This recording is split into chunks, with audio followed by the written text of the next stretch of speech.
nos recibe hoy, a los 3 participantes, conferencistas.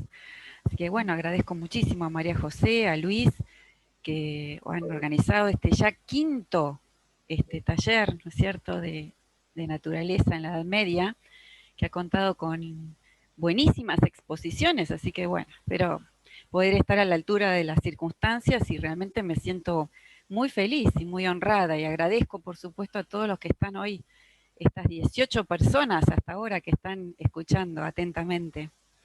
Bueno, voy a compartir pantalla. Ustedes me dirán. A ver si estoy a pantalla completa, Sí, ¿no? está estupendo. Sí. Bueno.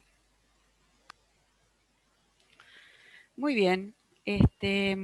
Ustedes se preguntarán cómo he llegado al tema de los 40 mártires de Sebaste, porque no es un tema muy conocido en la geografía occidental, sí muy extendido y muy estudiado en los especialistas, a geógrafos orientales, pero no tanto en Occidente. Yo me encontraba estudiando unas manifestaciones callejeras en favor de las emperatrices Zoé y Teodora, que son las dos últimas emperatrices de la dinastía macedónica del siglo XI bizantino. Y una de estas manifestaciones populares en favor de las emperatrices, pidiendo por la legalidad de su mandato, se produce el día de los, el Día de los Santos Mártires de Sebaste, que es el 9 de marzo. Entonces, indagando por qué la jefatura del gobierno imperial estaba tan involucrada en el ceremonial de los mártires, me doy cuenta que era un culto tremendamente extendido en el mundo bizantino, de muy larga trayectoria, y que había involucrado tanto en la inventio, digamos, de la leyenda de los mártires, como de la el hallazgo de las reliquias de los mártires en Constantinopla, y luego la difusión de la devoción, el emperador y su entorno habían estado muy involucrados, y esto tenía una significancia que me llamó muchísimo la atención. Bueno, para los que no conocen la historia de los mártires, les diré que fueron 40 soldados romanos pertenecientes a la 12ª Legión Fulminata, que en el año 320 no consintieron en realizar los sacrificios acostumbrados al emperador por considerarlos paganos, y fueron juzgados por las autoridades imperiales. Intentaron escarmentarlos, condenándolos a prisión, donde se les practicaron torturas, encadenados durante 7 días con el fin de que se retractasen. Finalmente los castigaron con la pena de muerte, pasarían la noche, 1 o 3 noches según las versiones, a la intemperie, expuestos al frío invernal, con el agravante de estar sumergidos en el agua helada de un estanque próximo a la ciudad, como agregan algunas fuentes. Los tormentos continuaron con los que todavía permanecían con vida a la mañana siguiente, les quebraron las piernas y luego incineraron sus cuerpos. Este es el relato más conocido que se difundió a partir de la Pasio griega, que también se elaboró, es de autor anónimo, pero que también pertenece al mismo siglo IV. Les traje un mapita, no sé si esto lo puedo. Bueno, les traje un mapa de Turquía. Sebaste se encuentra aquí en la actual ciudad de Sivas, pero lo que es más interesante aún es que en la época romana, les voy a señalar con mi flechita, la ciudad de Sebaste, era parte de la provincia de Armenia, una región fronteriza que tenía su comando principal del ejército destacado en Sebaste.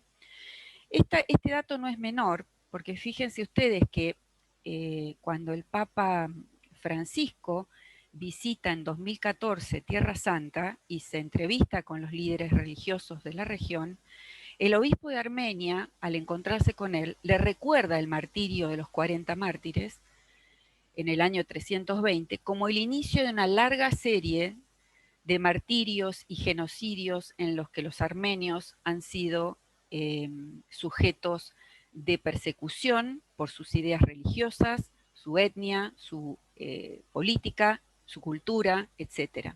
O sea que es un tema que el pueblo armenio mantiene en sus tradiciones. No solamente el pueblo armenio. Fíjense ustedes que, por ejemplo, en Rumania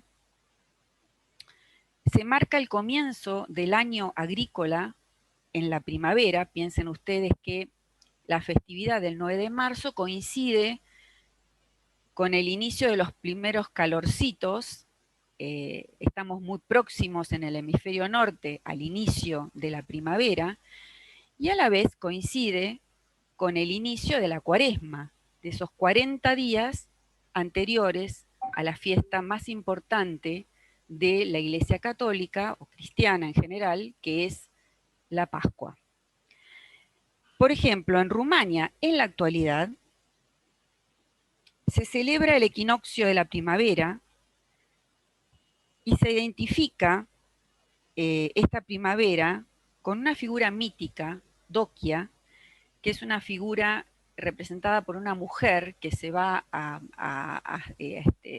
alimentar a sus cabras, se descuida y se congela.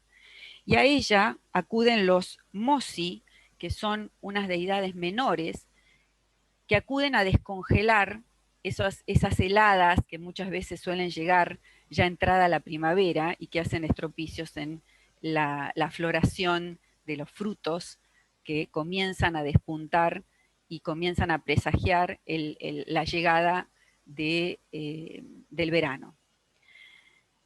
Estas costumbres en Rumania, Moldavia, Macedonia, se celebran como si fuera el inicio del año nuevo, con los mismos rituales de comidas y bebidas. Por ejemplo, se hornean unos bollitos dulces con forma de 8, una masa con levadura, muy parecidas a las facturas nuestras, incluso en su formato.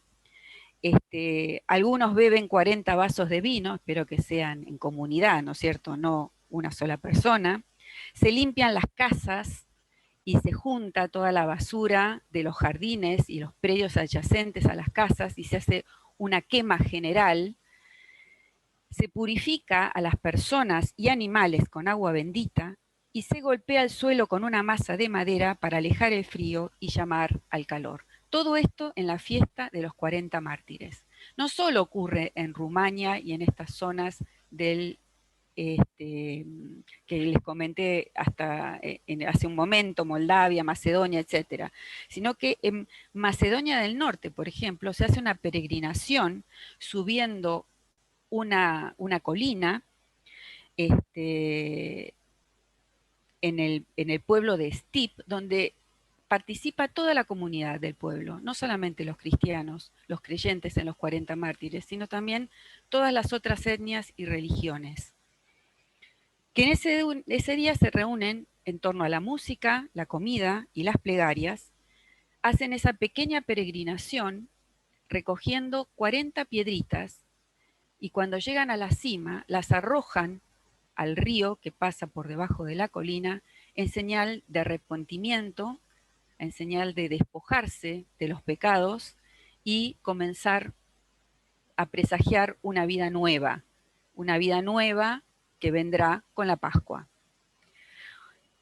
Estos relatos que les estoy dando del momento actual, ¿no es cierto? Lo interesante es que se enlazan con los relatos y las fuentes de los 40 mártires desde sus inicios. O sea que la naturaleza, este revivir de la primavera, este renacer todos los años, está relacionado con las fuentes primordiales que vamos a ver en esta exposición. Yo he organizado la exposición en dos puntos fundamentales, que es la naturaleza en el cuerpo de los 40 mártires, y luego en un segundo punto, la naturaleza versus o contra el cuerpo de los 40 mártires. Vamos a ver cuáles son las pruebas que ellos deben pasar y cómo sortean cada una de ellas. Las fuentes que he utilizado para esta exposición, porque hay muchas fuentes hagiográficas que hacen referencia a los 40, son la homilía de San Basilio. San Basilio muere en el 379, un año después de su muerte. Su hermano, San Gregorio de Niza, también escribe otra homilía, o sea, conmemorando el año de la muerte de su hermano y en conmemoración de los 40 mártires. Ambas están basadas en una pasio del siglo IV, y también me voy a basar, porque no puedo dejar de mostrarles un poco de iconografía, que es de dos tipos también. Una iconografía más hierática, que nos muestra a los mártires como santos militares. Es una iconografía más estática, y una más narrativa, que nos cuenta toda la secuencia del martirio. En la descripción de los mártires, San Gregorio se explaya sobre la belleza del cuerpo, que ha sido creado como un arma de lucha para el alma. El alma imparte al cuerpo su forma, por ello refleja la imagen divina como el alma. La belleza de este grupo de jóvenes se compara a los retoños en floración de la primavera. Es muy frecuente la alusión a la naturaleza desbordante de vida, la lozanía de sus cuerpos, la bendición de la juventud. Y creo que todo se resume en esta cita que les pongo aquí abajo. La apariencia, dice San Gregorio, era hermosa. Hermosa quiero decir de aquellos que desean mirar cosas hermosas. Hermosa para los ángeles, hermosa para los poderes que trascienden este mundo. En general, en el arte medieval, si el ícono refiere a un hombre redimido, el santo consagrado, su expresión y su representación han de ser equilibradas, armoniosas, ligeras, luminosas, pues la imagen no puede representar el rostro cotidiano del hombre, sino su rostro glorioso y eterno, en el que se manifiesta la gracia divina, la energía increada. La representación de los 40 en sus vestiduras militares, con la cruz en una mano en tanto que mártires y la aureola de santidad propia de los últimos siglos medievales, está en consonancia con este estilo, si se quiere, hierático, solemne, intemporal. Las imágenes de los santos, como ustedes los pueden ver en este momento, ya el santo consagrado, con su halo de santidad, la cruz en una mano en señal de martirio, y muchas veces portando las coronas de santidad. En esta imagen, por supuesto, está muy deteriorado y es difícil identificarla, pero me interesó incluirla porque es la capilla del Oratorio de los Mártires en la iglesia Santa María la Antigua del Foro Romano.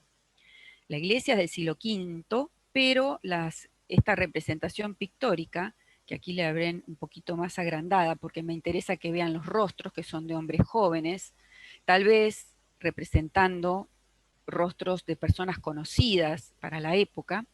Está situada en esta capilla. Esta es la pared izquierda de la capilla. Aquí tienen un ábside donde se representa a los mártires en el lago congelado, que no la he incluido hoy porque me interesa rescatar estas otras imágenes del santo militar, el santo que se puso muy de moda a partir del siglo XI, con el advenimiento de la dinastía Comnena en Bizancio, que era una dinastía eminentemente rural, militar, de la frontera. Entonces vino muy bien que estos santos ya consagrados, santos militares, fueran sus defensores, sus mediadores, sus protectores en las situaciones de batalla que les tocó vivir tanto en el interior para tomar el poder en esta revolución triunfante y para enfrentarse a los peligros exteriores.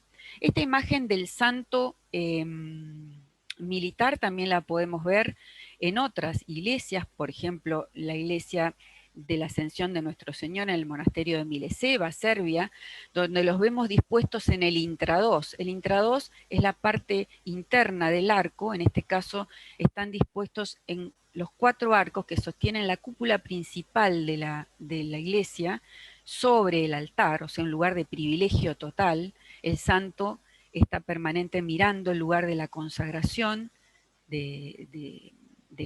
durante la misa, y también con sus espaldas sostiene la techumbre, el peso total de la iglesia. Estos mismos santos militares también se ven en la misma disposición. Esto lo voy a... Ahí. Los vemos en el intrados de esta iglesia catedral de Kiev, en Ucrania. Vemos la misma disposición. Aquí tienen el patrón de los santos en el intrados. Estos son los que quedan. Estos no son pinturas, son mosaicos, por eso se han ido deteriorando con el tiempo. Han sido restaurados, pero se conservan pocos de la totalidad de los 40. También podemos observar estas iluminaciones en el leccionario evangélico siríaco del siglo XIII, donde ya se ve una influencia musulmana mongol mucho más pronunciada, con los santos en estos en estas formas geométricas que alternan el azul y el rojo en el fondo, con sus cruces en la mano, algunos portando espada, otros portando la corona de la santidad, pero los vemos siempre en esta disposición hierática, trascendente, que no es la más común, que quería mostrar esto en un principio para que vean la diferencia, con la que sí es la más común de la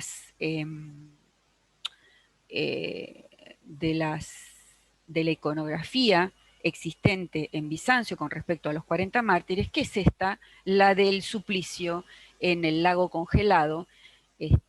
Algunas vamos a ver que tienen toda la secuencia completa, otras parte de la secuencia. Aquí estamos frente a un santo sufriente, ¿verdad? Los mártires son individuos en camino, en transición, en movimiento, en acción. Si bien San Basilio nos dice que sobresalían entre sus compañeros por su talla, por el vigor y la flor de su edad, no podríamos decir que aquí se trata de figuras celestiales. Todavía les queda un tramo de sufrimiento que lo muestran explícitamente en su cuerpo y en su espíritu. Emoción y cuerpo están a disposición en un diálogo permanente con el devoto. Fíjense ustedes que los primeros que caen, ya por la exposición al frío, caen hacia el espectador, en una perspectiva invertida. Si bien los mártires están en filas sucesivas que nos da una idea de profundidad, vamos a ver que en general se recurre a esta técnica pictórica para establecer un diálogo con el espectador. Esta es una iglesia de Chipre, San Nicolás del Tejado, y vemos que la figura que ustedes están viendo a la izquierda está en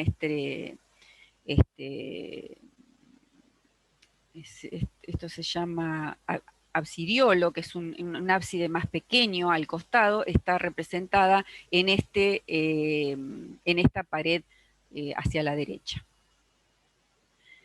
Esta es una de las imágenes que me parece que rescatan perfectamente la tradición pictórica referida a los 40 mártires. Esta iglesia es la iglesia de Sajinifendi en la llanura de Gorem, en Turquía, en Capadocia. No sé si alguno de ustedes habrá tenido el placer de visitar esta región, pero se ven muchos videos turísticos de este viaje en globo que se realiza sobre Capadocia, y se ven en estas estructuras que ustedes están visualizando a la derecha, que son unos montículos geológicos, volcánicos, de una piedra que se llama ignimita. Bueno, pues estas iglesias, que hay muchas en esta región, están excavadas en la piedra.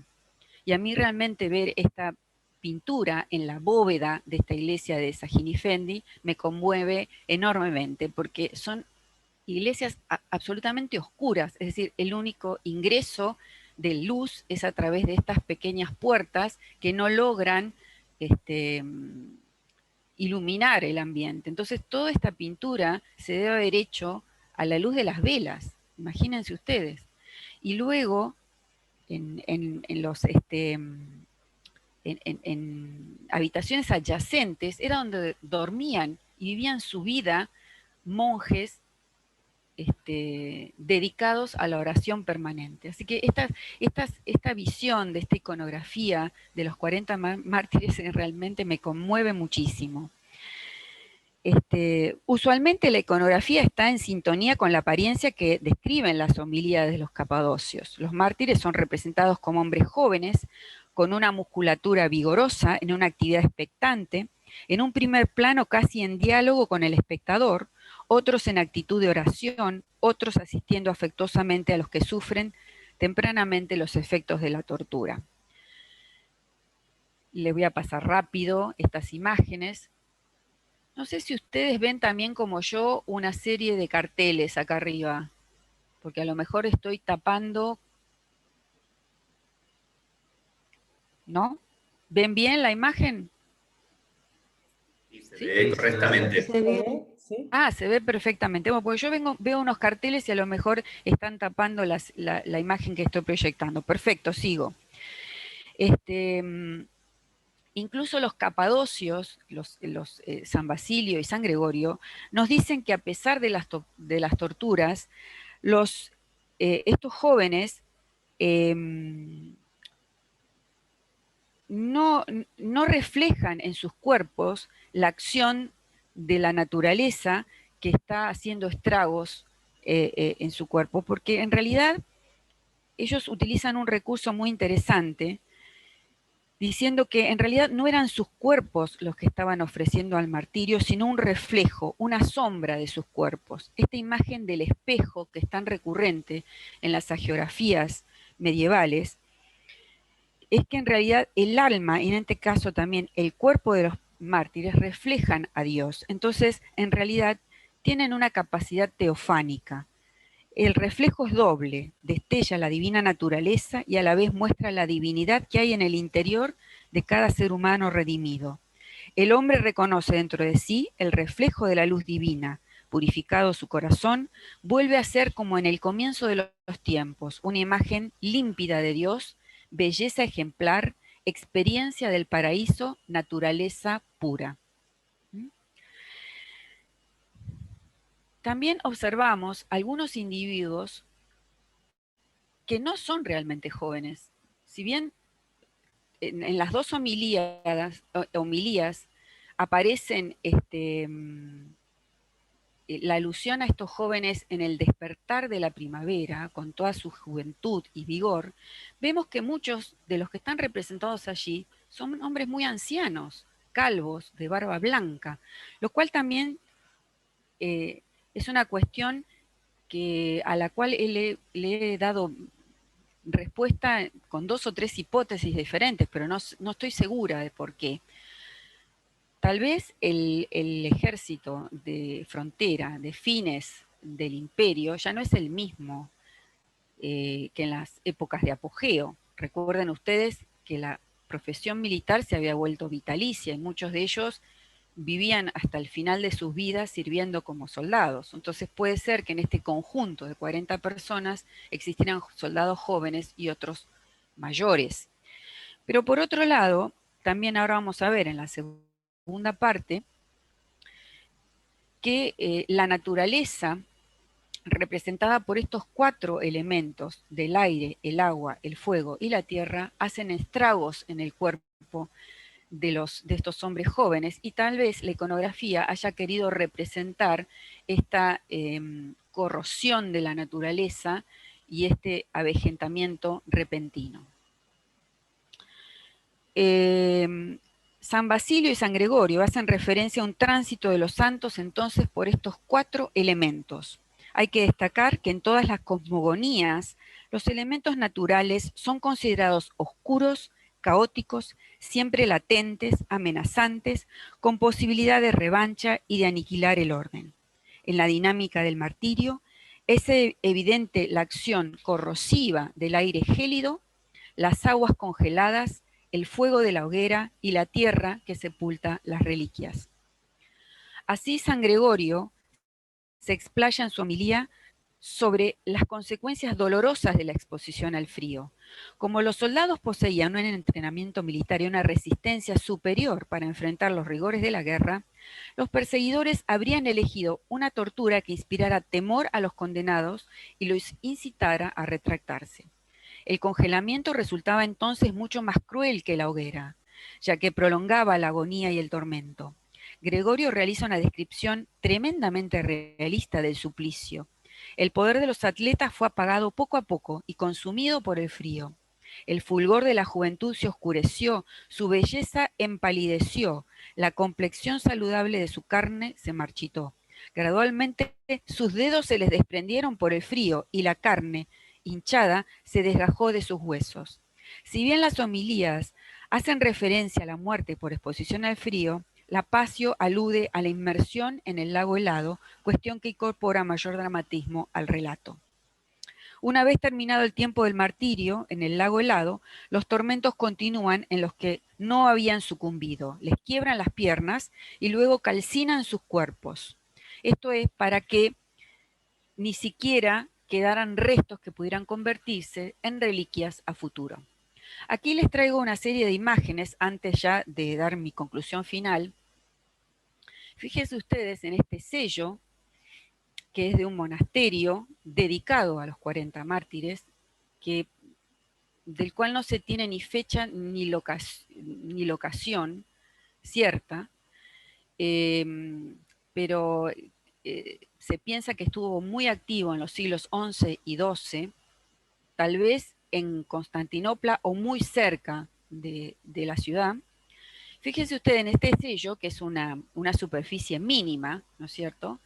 Están dibujados muy esquemáticamente los 40 mártires con las coronitas que bajan del cielo, y según el investigador que hizo la descripción del sello, que es Thierry, nos dice que hay un Jesús aquí entronizado. Yo no lo veo, pero bueno, hay que agudizar la imaginación. Pero lo que sí se ve son estos cuerpos esquemáticos que se los ve trémulos, agitados por el frío, por el aire congelado. Hasta en una iconografía tan sencilla como esta se observa el impacto de la naturaleza en los cuerpos de los mártires. De esta visión tan esquemática pasamos a esta otra, que pertenece a un lugar emblemático, porque es la capilla de los 40 mártires de Sebaste, situado en la iglesia adyacente a la iglesia del Santo Sepulcro en Jerusalén, donde observamos una secuencia completa del martirio. Lamentablemente no puedo fechar la obra pictórica, que es un panel de madera, que es este que ustedes están viendo a la derecha, en todo un altar en la misma capilla de los 40 mártires. La capilla funcionó primero dedicada a San Juan Bautista y luego fue dedicada a los 40 mártires en el 813. Más tarde remodelada por Constantino Monómaco en el 11, y es la misma que encontraron los cruzados en el 1099 y es exactamente la misma que podemos visitar hoy en día. Pero los especialistas a los cuales he consultado me dicen que por la estética de la pintura no parecería ser medieval. Es más factible que sea renacentista. De igual modo, se observa todo un dinamismo ascendente hasta un Jesús entronizado. Observamos los 40 mártires sumergidos en el lago helado, el soldado que se arrepiente y se dirige a un cubículo calefaccionado que había sido implantado allí para seducir a los condenados, y vemos al soldado que luego va a tomar el lugar del arrepentido para completar el simbólico número de 40 condenados. Luego observamos a los que, bueno, quedan vivos todavía hasta las mañanas siguientes, son ultimados, Sus despojos son subidos a un carro que los lleva hasta el fuego ardiente que los convertirá en polvo. Aquí vemos una iluminación que es originariamente de Vincent de Beauvoir en el Speculum Historiale, que fue originariamente redactado en el siglo XIII, pero esta es una reproducción posterior de fines del siglo XV, realizada para los duques de Berry. Tal vez ustedes vean una estética muy similar al libro de Horas del duque de Berry. Y vemos también la secuencia completa del martirio.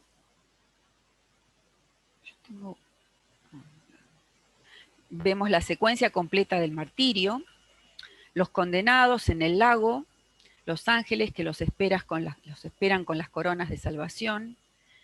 Vemos a la madre de Melitón, que es la madre del más joven, que queda vivo y lo dejan a un costado con la esperanza de que se retracte, pero la madre es la que lo toma en sus brazos, y este es el clímax absoluto de la narración de las homilías de San Basilio y San Gregorio, y ella misma lo transporta a la pira de los demás que están siendo quemados. Bueno, tendría varias cosas más para decirle, pero se me termina el tiempo. Aquí vemos otra iluminación, es muy interesante, como los cuerpos son arrojados al agua, vemos que siempre están presentes los 4 elementos de la naturaleza.